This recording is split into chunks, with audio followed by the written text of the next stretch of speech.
Thanks for tuning in. Ham Talk Live will be on the air shortly. Please stand by.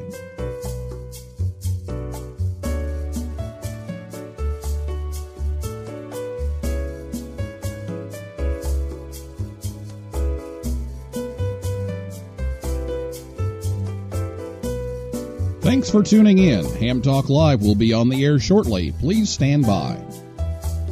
This episode of Ham Talk Live is brought to you by Tower Electronics. For connectors, cables, and more, call 920-435-2973 or visit pl-259.com. And by ICOM. Heard it? Worked it? Logged it. Visit www.icomamerica.com/amateur for more information about ICOM radios. It's Ham Radio with Neil Rapp. Here we go. Welcome to Ham Talk Live. Call in, let's talk. Neil's your guy. Ham Talk Live. Here we go on Ham Talk Radio.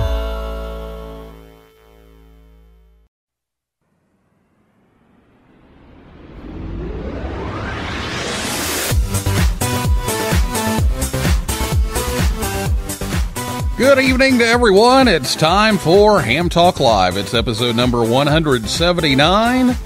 Pitcarin Island DXpedition, recorded live on Thursday, August 29th, 2019. I'm your host, Neil Rapp, WB9VPG. Thanks for tuning in to this episode of Ham Talk Live. Tonight we're joined by Dr. Ralph Fedor, K0IR, and Dr. Glenn Johnson, W0GJ, and we'll take your calls live in just a few minutes. Last week here on the show was Joe Eisenberg, K0NEB, here to talk about some exciting new kits. So if you missed that show, you can listen anytime at hamtalklive.com or on your favorite podcast app or over on YouTube, or you can catch the rebroadcast on WTWW shortwave. That's 5085 AM, Saturday evenings at about 6:30 p.m. Eastern Time. So get your DXpedition questions ready. If you're listening to us live on Thursday night, you can call us after the interview is over, and I'll go ahead and give you the number so you can write it down and have it ready to go. It's 812-NET-HAM1. That's 812-638-4261. You can also tweet us. We're watching Twitter tonight, as we usually do, and our Twitter handle is @HamTalkLive. So send us your questions, and I'll be back with Ralph and Glenn right after this word from Tower Electronics right here on Ham Talk Live. Hey, honey, have you seen the PL259s anywhere? No, I haven't. Come on, kids. Let's go. There's just one place to go for all of your connector needs. Tower Electronics. Tower Electronics. Tower Electronics. A giant warehouse of connectors and adapters for every occasion. Thousands to choose from in every shape, size, and color. And they have antennas, soldering supplies, cables, meters, and more.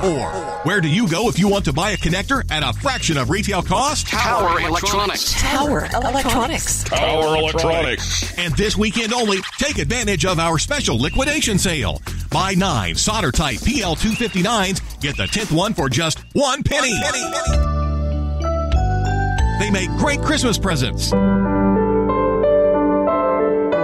And what better way to say I love you than with the gift of a PL259? Tower Electronics. Tower Electronics. Tower Electronics. Hi, I'm Scott Cole, KB9AMM, president of Tower Electronics. I like the company so much that I bought it. Tower Electronics, coming to a Hamfest near you, or online at pl-259.com. And we're in the yellow pages under Amateur Radio Connectors. My, wherever did you get that lovely PL259? Tower Electronics, pl-259.com, or call 920-435-2973. Do we sell PL259 connectors?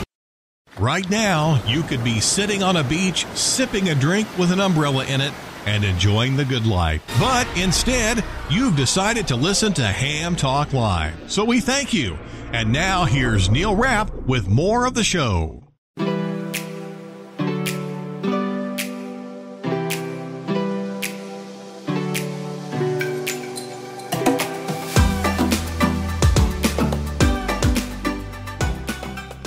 Thanks to Tower Electronics for sponsoring the show again tonight to help bring you Ham Talk Live. Scott and Jill are back out on the Hamfest tour. They'll be in Shelby, North Carolina this weekend. That's tomorrow and Saturday and Sunday, August 30th, 31st, and September 1st, Shelby, North Carolina. And then September 8th, Findlay, Ohio, and then in Peoria, Illinois at the Superfest on September 14th and 15th. But you can visit them anytime at pl-259.com. We have two guests this evening. Dr. Ralph Fedor, K0IR, resides near St. Cloud, Minnesota, and has been licensed since 1962. Ralph's passions have been DXing, contesting, and especially DXpeditions. Ralph has been on several trips, including Navassa, Amsterdam Island, Malpelo, Bhutan, Peter 1, and Saba Island, just to name a few. Ralph was one of the organizers of the attempt to activate Bouvet Island in January, and he's talked to us about that previously. He is a retired doctor and radiologist and is an extra class operator. He's operated from 27 different countries and a member of many radio societies. He's on the board of the directors the International DX Association, and has been elected to the DX Hall of Fame. Dr. Glenn Johnson, W0GJ, grew up near Marshalltown, Iowa. After studying forestry at Iowa State University, he received his medical degree from the University of Iowa, and after an internship in Seattle and residency in orthopedic surgery at the Mayo Clinic in Rochester, Minnesota, he spent 5 years in the Air Force in Anchorage, Alaska, and then returned to practice in Minnesota after 30-some years. He's come full circle back to Iowa and working for the Mayo Clinic once again. Glenn's interest in amateur radio started as a youngster listening to his grandfather's shortwave radio, and he was licensed at age 15, and within 3 months he had worked all 50 states with a homemade crystal transmitter. He's achieved a #1 honor roll, 5-band DXCC, and 5-band worked all zones, and he has co-led major DXpeditions to places such as Deseccio Island and Navassa, and his first DXpedition was to Heard Island. In 2003, Glenn was inducted to the CQ Magazine Amateur Radio Hall of Fame, and in 2012, he was inducted into the DX Hall of Fame. And he's been the vice president of the Northern California DX Foundation, and currently serves as its secretary. And he is also on the ARRL Contest Advisory Committee representing the Midwest Division. So, Ralph and Glenn, thanks for being on the show. Well, thank you, Neil. Nice to be back. And we may have lost Glenn. Are you there, Glenn? I think we lost Glenn. Yeah, we lost him again. I see it. It just said that he left. So we'll wait for him to call back. Oh, actually, he's calling back right now. So let's see if we can add him in here. Glenn is traveling down in Texas right now, so he's had some problems getting into the getting signal into the cell system. So we'll have to. He may be coming and going tonight, so we'll get that figured out. But Ralph, we'll go ahead and start with you while we try to get Glenn back on the line here. It seems like there's always another DXpedition on the list, and time for another big one. So tell us about Pitcairn Island, its location and environment and operating conditions. Well, Pitcairn is in the southern Pacific Ocean in French Polynesia. After the Bouvet experience, let me euphemize here a little bit. After the Bouvet experience, we needed something that would spell success and have a little fun at the same time. I'd known about Pitcairn for a long time, and the more I looked into it, the more fascinated I became with the island and its history. So I thought it was time to pay a visit there and see what this is all about. Okay, very good. We'll remind everybody just exactly where that is. Well, This is Dr. Glenn Johnson. Thanks for calling. Please leave a message. I'll return your call as soon as I can. At the tone, please record your message. Let's when you see finish if we can recording, figure you out may how hang to- up or press 1. There we go. Okay. We'll try to get Glenn back again. Before the show came on, we had quite a roundabout here. There's something about cows giving birth in Texas and and an orthopedic surgeon needing to be present at the birth. So I don't know where we're going to go tonight, but we'll have fun. When you get a cow that gets a house call to Texas, that's pretty impressive. Okay. Anyway, Pitcairn is south of the equator. If you drew a line from the coast of Chile to New Zealand, Pitcairn is almost exactly one halfway between. So it's out in the middle of a really big pond, quite isolated. And the isolation plays into the history of Pitcairn Island when the mutineers from the Bounty decided to hide out there. They needed a remote place, and they found one. Okay, very good. Well, what are you expecting for operating conditions? Every DXpedition has its environmental challenges with hot, cold, windy, you name it. So what are the challenges on this one? Well, we're just getting into the start of the rainy season when we arrive. So I expect we'll have a mix of sunshine and rain, but we're prepared for either one. Temperature-wise, I think it'll be probably in the 70s, maybe poke into the 80s a little bit once in a while. It will be quite humid. One of the challenges we'll have is that Pitcairn is small. It's about 1 mile by 2 miles, but rises to an elevation of 1,100 feet. So there's a lot of up and down terrain there that we will be traversing. We'll have 2 sites to operate from, both of them excellent locations with good takeoff, but there's a little trekking going up and down hills to move between the two. As far as equipment goes, we will be well prepared. We will have flex radios on all bands. We will have beam antennas on 1015 or on 10 through 20.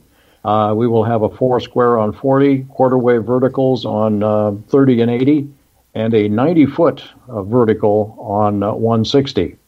Full legal limit, 24/7 operation, just like a real DXpedition. We will be paying close attention to propagation, particularly as it pertains to Europe, because it's a challenge for those folks to work into that part of the Pacific, so we'll be paying a lot of attention to that. Most of all, we want this to be fun, fun for the audience, fun for the team, kind of a Pitcairn Island QSO party. All right, very good. Well, we talked a little bit about the software-defined radio and how that made a change, and it wasn't long ago we were talking about the first DXpedition to go with the software-defined radios. How do you think that choice has worked out? Well, so far so good. In my contesting experience with the SDRs, it's been very positive.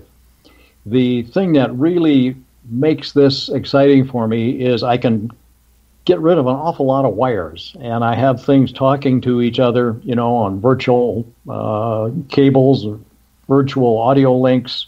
There's a CAT system that controls everything.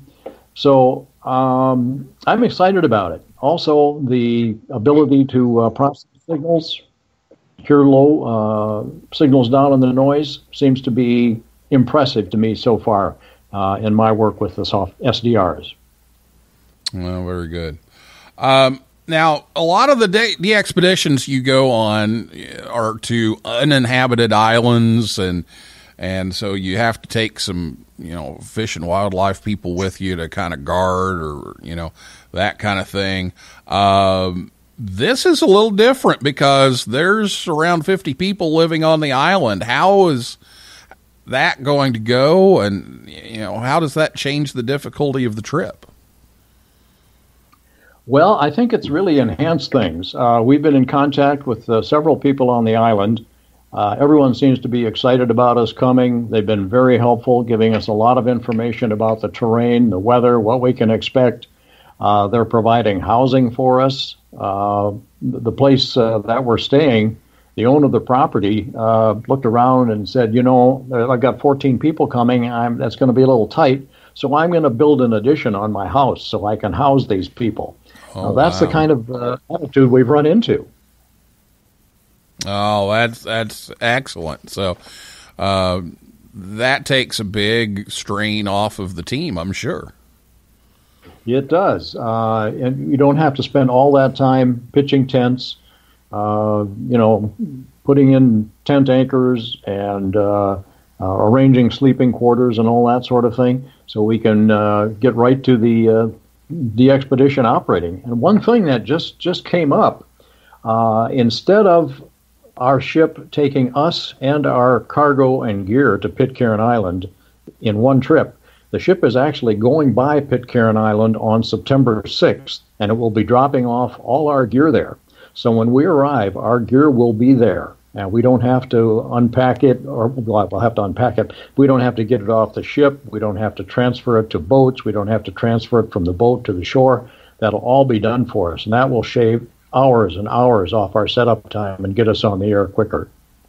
Oh, that just sounds like a fabulous timing of events there. So congratulations on all of that. Now, in reading up on Pitcairn a little bit, I heard and read that there was a club station actually on the island. So tell us a little bit about that, and are you going to have a chance to visit that? Is that in the plans? What's going on with that these days? Neil, we will visit the remains of the club station. When Tom Christian, BR6TC, was active from Pitcairn, he maintained a station at the old shortwave radio site near the summit of the island. When other things came along, other means of communication, satellites and now internet, the need for that kind of disappeared, and also Tom Christian died. So the site fell into a state of disarray. As far as I know, there is no club station on Pitcairn. There are several licensed hams there. Only one is occasionally active, and she is somewhat handicapped by antenna problems and old equipment. While we're there, we hope we can remedy some of those problems for her and get her on the air again, maybe introduce her to some of the new modes. But the club station is gone. The site is still there, and we will be using that site as our second operating site. It's well positioned on the island, 360-degree clear takeoff, and lots of room for the big antennas. So it'll probably be our low-band setup, 160 through 40. Well, very good. And we've got Dr. Glenn Johnson, W0GJ, back on the line here with us as he is dodging cows down in Texas. So good evening, Glenn. Good evening, Neil. I tried dialing in several times. There's long times of no service, and I heard your intro about my interest in ham radio started when listening to my grandfather's shortwave radio. And one of my purposes was coming down here was I actually found on eBay a restored radio that my grandfather had, to take that home as a prize. So that was one of my reasons for coming down to Texas this time of year. All right, very good. Well, we've been talking a little bit about the island and what the setup is going to be. What are you looking forward to on this trip? Well, Pitcairn has a fascinating history with the Mutiny of the Bounty, and I've read about a dozen books, and just kind of reliving and seeing some of the history and the place is fascinating. But also, it's always fun on a DXpedition to make as many contacts as you can, and it's kind of a new era with FT8 and some of the weak signal modes that we have today that we didn't have even 2 or 3 years ago. And even in spite of, the bottom of the sunspot cycle, we're going to be able to utilize some of the upper bands with some of the backscatter frequency propagation modes that will enable some weak signal, communication. So we're looking forward to that, and that's one of the things I'm looking forward to see how well we can do in the upper bands at the bottom of the sunspot cycle with these weak signal modes. Yeah, and while we're talking about modes, that was exactly my next question. Can you run down all of the modes that you have planned? Well, the usual sideband CW and RTTY will probably be there a little bit, but we'll probably use FT8 simply because with the Fox and Hound mode, we can work, 2 or 3 people at a time, and probably have, because it still counts as a RTTY and FT8 count as digital contacts, and we can probably run a higher rate with FT8 on some modes. But it'll be fun to try RTTY too. That's a good old standby mode. And EME will be on EME using some of the JT65 modes for EME on 6 meters. Okay, very good. Well, it sounds like people will have plenty of different ways to get a hold of you in different bands, and hopefully we can get a whole bunch of people in the log from Pitcairn Island. So I'll tell you what, we're going to take a break right now, and when we come back, we're going to take your questions. You can tweet us at Ham Talk Live. If you're on Spreaker, you can type it into the comments there, and I'll pick that up.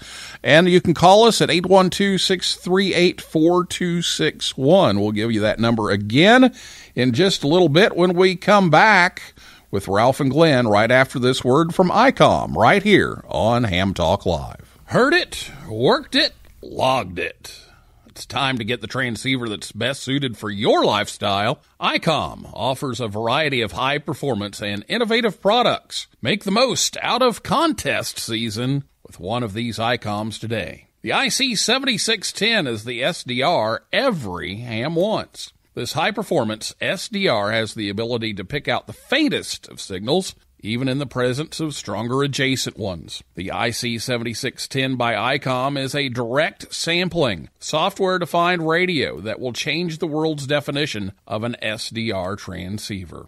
It has RF direct sampling, 110 RMDR, independent dual receiver, and dual digicell. The IC7300 is changing the way entry-level HF is designed. This high-performance, innovative HF transceiver with a compact design will far exceed your expectations. With RF direct sampling, 15 discrete bandpass filters, a large 4.3-inch color touchscreen, real-time spectrum scope, and SD memory card slot. And, of course, the IC7851 keeps your competitive contesting edge with faster processors, higher input gain, higher display resolution, and a cleaner signal. ICOM's IC7851 is the pinnacle of HF perfection. It has dual receivers, digital IF filters, memory keyer, digital voice recorder, high-resolution spectrum waterfall display, enhanced PC connectivity, and an SD memory card slot. For more information on ICOM radios, be sure to visit ICOMAmerica.com/amateur. Join the conversation.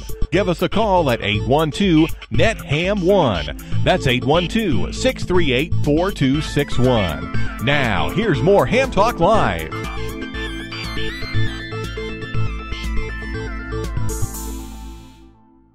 A clean house is a sign of a broken radio.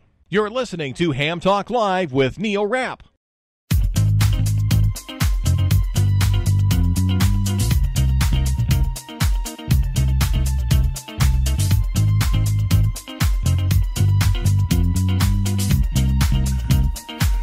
Thanks to ICOM America for bringing Ham Talk Live your way once again this week. Check them out at ICOMAmerica.com/amateur. And Ham Talk Live is on the air every Thursday night at 9 p.m. Eastern Time right here on hamtalklive.com. And be sure to check us out on Facebook, Twitter, and Instagram. And it's time for your questions now. So if you want to call in, give us a call. It's 812-638-4261, 812-NET-HAM1. Or you can tweet us. It's at Ham Talk Live. And if you're on Spreaker, you can type into the comments.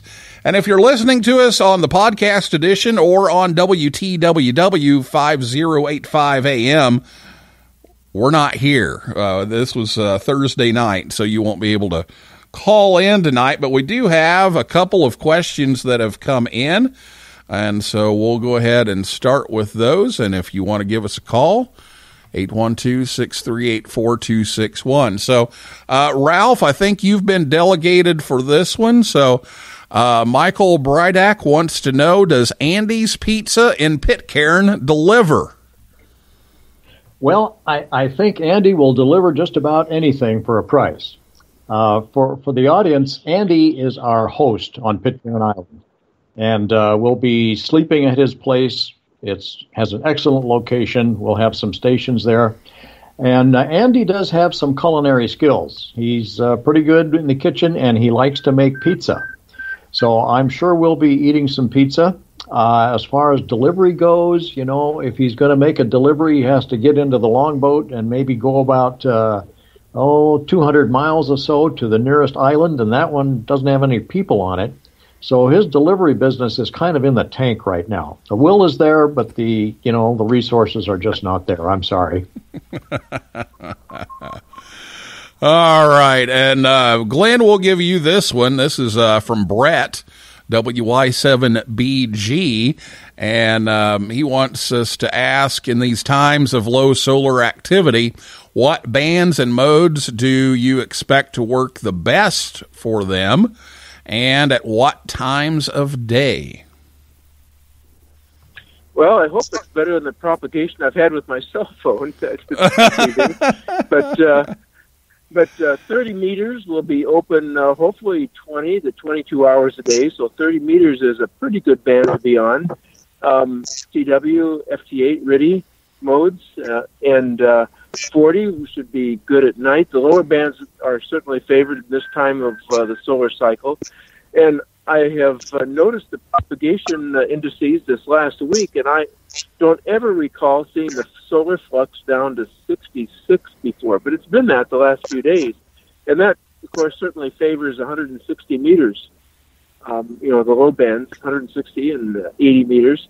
And FT8, even though everything it sounds like has been dead on 20 meters, FT8 14074 has been just really active all over the world, almost simultaneously the last few days. So, the upper bands, 18 megahertz, 21 megahertz, that's going to be a little iffy. Those times from the U.S. are going to best be probably in the late afternoon and early evening. So we expect more activity in the low bands and hopefully a lot of activity on 20 and 30 meters, especially almost all day long. Okay, so Brett, there you have it, and good luck with contacting the team down at Pitcairn Island. Glenn Johnson, W0GJ, and Ralph Fedor, K0IR, are our guests tonight. And if you have a question, give us a call at 812-638-4261. That's 812-NET-HAM1, or tweet us at Ham Talk Live, and we'll keep checking that throughout the night. Now, a question for both of you here. Let's talk a little bit about this 160-meter antenna that you mentioned quickly. There's a little story behind that, so fill us in on the backstory on this 160 antenna. Well, no dear. EY8MM is our 160-meter cheerleader enthusiast guru. When we were going to Bouvet, we paid a visit to DX Engineering, and Nodir said, I would like a really good antenna for 160 meters. And DX Engineering responded by building a 90-foot guide vertical for 160 meters with a base matching unit. It should be a real killer antenna as far as DXpedition antennas go. So we should be loud on 160, and I think anybody that needs us on 160 should be able to work us there. The location will be up on the hill at the old radio station site, where we will probably have other low-band antennas, and we'll spend a lot of nights up there. So I think this antenna should play very, very well on 160. Hopefully we'll be on CW and FT. I'm not sure exactly how we'll divvy up that, the modes. But one thing with FT8, on most of the bands, 80 meters and above, and maybe on 80, we will not use the Fox and Hound mode. The Fox and Hound mode on the upper bands can work 2 or 3, even maybe 4 stations at once. But if you have, let's say, 100 watts, if you're working 3 people, your power is distributed to each of the 3 people you respond to maybe 25 watts. It's not exactly an equal distribution of power, but it's cut down quite a bit. And on 160, of course, because it's such a difficult band with hard paths, we will not be using the Fox and Hound mode on 160 meters and possibly on 80. Depends on the propagation on 80. So if you contact us using Fox and Hound mode on the upper bands, it will not work on 160 meters. Let me throw in just one other idea here. I've been playing around with FT4 a little bit, and it's faster than FT8. I'm not quite sure how it would play on 160 with the shorter sequences and so forth, but that may be another option to up the rate a bit. I think that'd be an exciting thing to try, because I don't think anybody has really used it on the DXpedition before. So it might, it's not as critical with the time syncing either. So it might be, it might even prove more productive than FT8. We'll just have to see. It'd be something to experiment with and report back on later. Yeah, I think it's worth a try, Neil. Okay, very good. Well, there you go. You've got some experimenting to do, and always up for trying out something new. So that sounds like a great idea, and we'll have to keep an eye out for maybe some FT4 from down there. Who knows? So if you have a question, give us a call. Go ahead, Glenn. I think the best thing would be we'll update our website with how we're doing on the modes.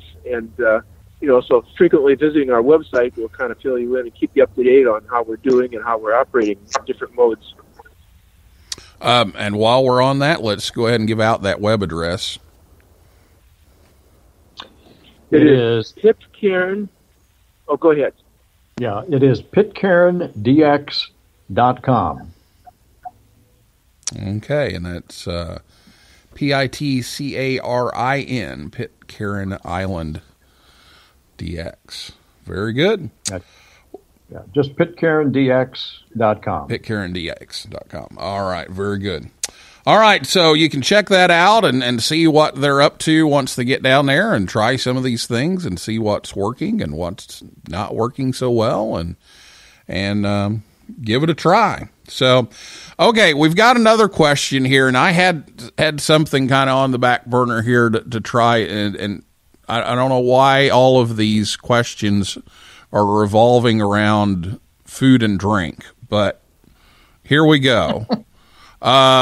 First of all, Carl, KD9HQT, wants to know, will you find any 807s on the island? I can address that. Okay. Yes. The answer is yes. Now, while we're on the subject of beverages and not the antennas, you had a rather sizable donation that came in that was very unique. Tell us about it. Well, a good friend of mine, and Glenn's also, Jim, K0IR, a local ham who lives nearby, and he's not local, but he lives, in the metro area, is a former employee of the Coca-Cola Company. So he got in touch with Coca-Cola New Zealand and said, hey, Coke New Zealand, could you cut these guys a deal on Coke products? So I polled the team and I said, okay, what do you like to drink that's a Coke product? And, we've got so many Sprites and so many Diet Cokes and so many Coke Zeros and so many Fantas and so forth. Put on a spreadsheet, and I sent it to Jim and I said, this is our dietary requirements for beverages. Jim got in touch with Coke New Zealand. They delivered the product to the Braveheart. It is now at sea on its way to Pitcairn Island. And, Jim negotiated a nice price with Coca-Cola. And the generous gentleman that he is, Jim, also provided a very generous donation to the Pitcairn Island DXpedition. So we will be well endowed with Coke products, thanks to K0JUH. All right. Well, let's see. Now I just had an idea, and this may be one of my harebrained ideas, but you could bring me back a Coke Zero, and then you could sell Coke Zeros that have been to Pitcairn Island to raise money for the team. You think that would work? How many ounces? We could write the QSL information on the can. Oh, there you go. I don't know. I don't know. Maybe that won't work, but it's a great donation, and I'm sure you all will enjoy it and need all of the refreshing beverages that you can get a hold of while you're on Pitcairn Island. So, very good. Well, let's check one more time for questions. If you have one, give us a call, 812-638-4261, or tweet or comment on Spreaker, and we'll check all of those here one last time, see if we have any more questions. The question that came to mind for me was, is there internet on the island? There is internet on the island. The bandwidth is probably not what we're used to here, but thanks to internet, we have been able to communicate with people like Andy on Pitcairn, the police and immigration officer, who happens to be Andy's mother, Brenda, on Pitcairn, and a few other people in need of some tools and so forth that they needed. And, Glenn might address this a little bit. The Pitcairn Islanders needed some things, and we kind of stepped up to the plate for them. Somehow they found out that I do some woodworking, and one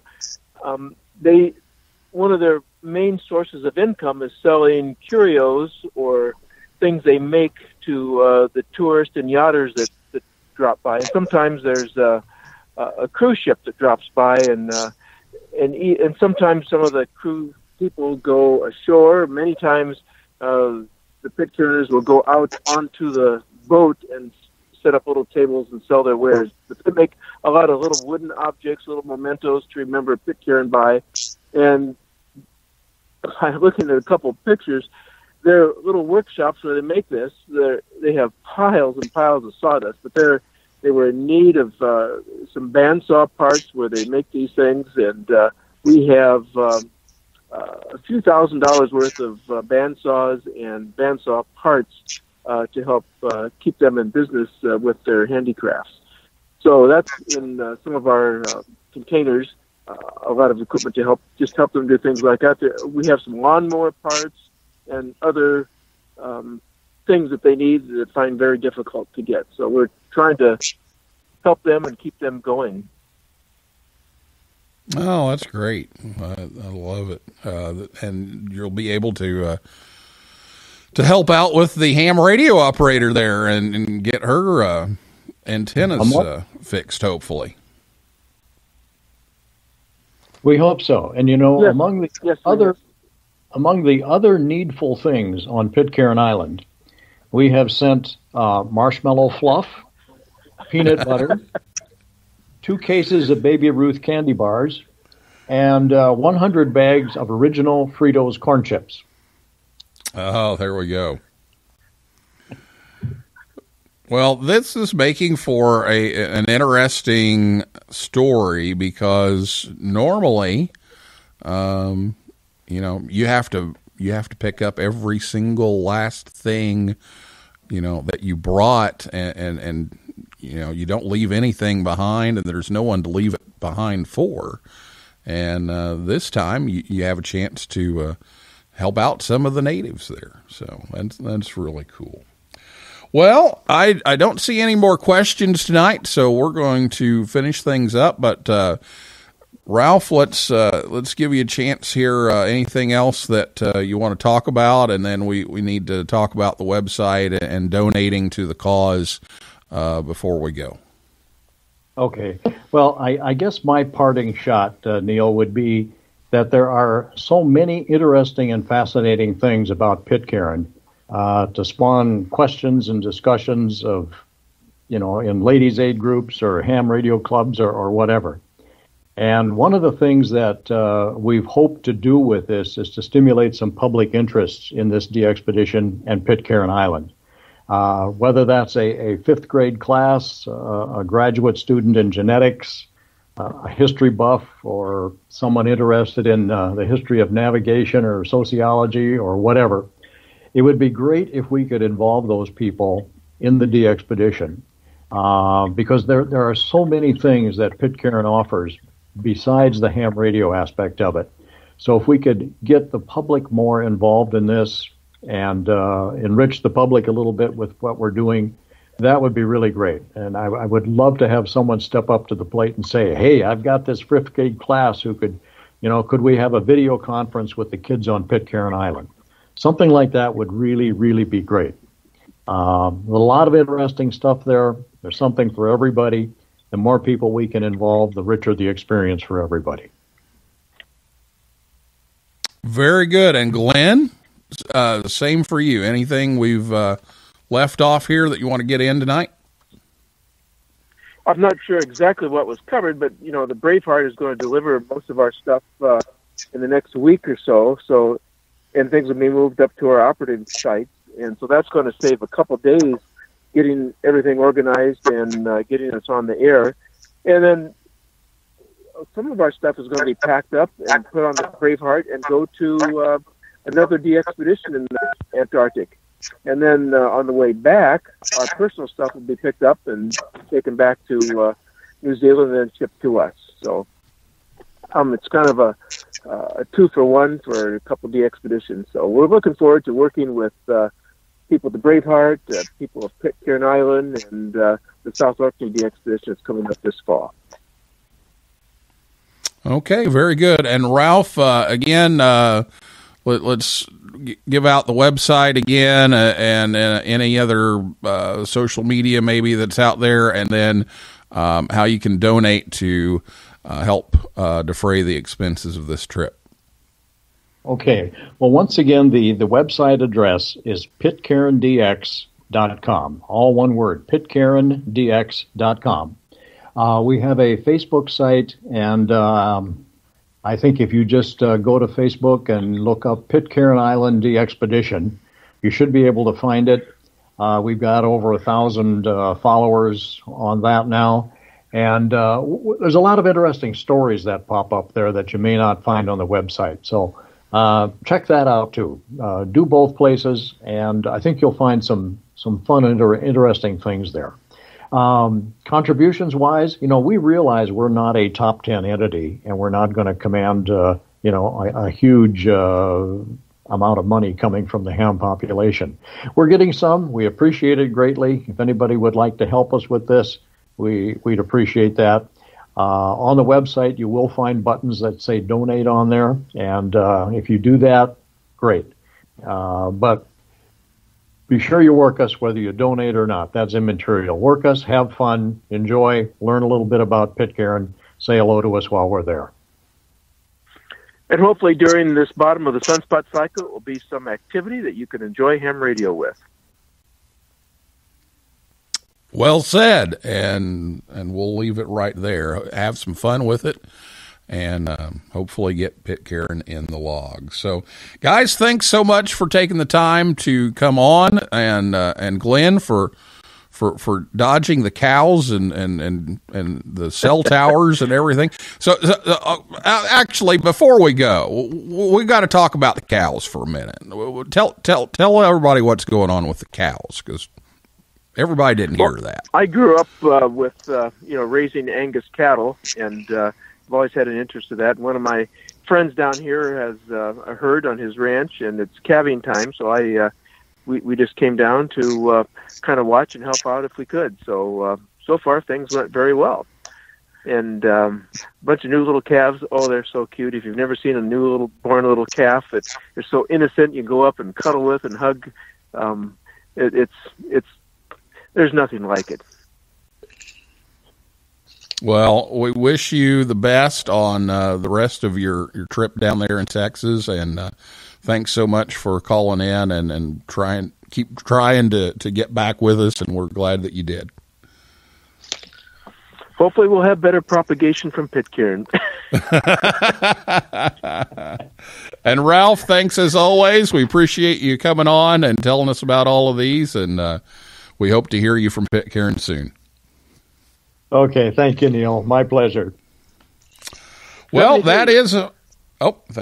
That is a wrap for this week's edition of Ham Talk Live. Thanks to my guests, Dr. Ralph Fedor, K0IR, and Dr. Glenn Johnson, W0GJ, and everybody out there in cyberspace for listening and typing in, and invite you all back next Thursday night at 9 p.m. Eastern Time when Howard Bernstein, WB2UZE, will be here to talk about the Long Island CW Club. And for a list of all of our upcoming guests, visit hamtalklive.com. And if you like the show, please leave us a review. That helps others find us a little bit faster. So for now, this is Neil Rapp, WB9VPG, saying 7375, and may the good DX be yours.